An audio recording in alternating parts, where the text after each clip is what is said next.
Praise the lord. ఈరోజు మీకోసం జీవం గల దేవుని మాట 62వ కీర్తన 8వ చరణము. జనులారా, ఎల్లప్పుడూ ఆయన యందు నమ్మిక ఉంచుడి, ఆయన సన్నిధిని మీ హృదయములో కృమ్మరించుడి.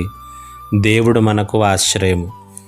ఈ లోకంలో మనుషుల దగ్గర మనం ఎల్లప్పుడూ చేయలేనటువంటి 2 పనులను గురించి, మనం ఎల్లప్పుడూ దేవుని దగ్గర చేయగలిగినటువంటి 2 పనులను గురించి ఈ వచనం మాట్లాడుతుంది. ఈ లోకంలో మనుషుల దగ్గర ఈ 2 పనులు మనం ఎప్పుడూ కూడా చేయలేము.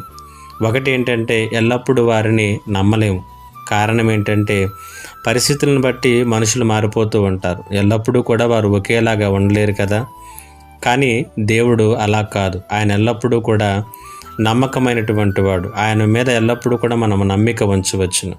ఈ మాటనే మరో విధంగా చెప్పాలంటే, ఆయన అన్ని వేళలా కూడా నమ్మదగినటువంటి వాడు. కారణం ఏంటంటే, ఆయన మారని దేవుడు, మార్పు చెందినటువంటి దేవుడు. మన కష్టాల్లో, దుఃఖాల్లో, శ్రమల్లో, తాళలేనటువంటి ఆపదలలో కూడా ఆయన ఒకే రీతిగా ఉండేటటువంటి దేవుడు. ఇక రెండవది అంటారా, మన హృదయములను ఎల్లప్పుడూ కూడా మనుషుల సమక్షంలో కురంభరించలేము. అన్నీ కూడా మనుషులతో చెప్పుకోలేము. కారణం ఏంటంటే, వారు కూడా మనుషులే.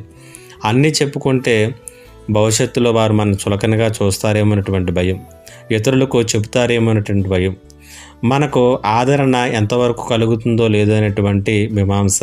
కానీ కీర్తనకారుడు అంటున్నాడు, ఆయన సన్నిధిని మీ హృదయములను కుమ్మరించండి అని తెలియచేస్తున్నాడు. కాబట్టి దేవుని దగ్గర మన హృదయాలను కుమ్మరించుకున్నప్పుడు ఆయన దగ్గర మనకి ఆదరణ దొరుకుతుంది. మన యొక్క భారాన్ని దించుకోవచ్చు. మనము సమస్తాన్ని కూడా ఆయనకు తెలియచేయవచ్చు. సో మనం కూడా ఈ లోకంలో ఉన్నటువంటి మనుషుల వలె కాక ఎల్లవేళలా దేవునిపై ఆనుకుందాం. ఆయన సన్నిధిని మన హృదయాలను క్రొమ్మరించుకుని మన భారాలను దించుకుందాం. దేవుడి ఈ మాటల చేత మిమ్మల్ని ఆదరించునుగాక. ఆమేన్. ప్రార్థన. మా దేవా, నీకు వందనాలు, స్తుతులు, స్తోత్రాలు.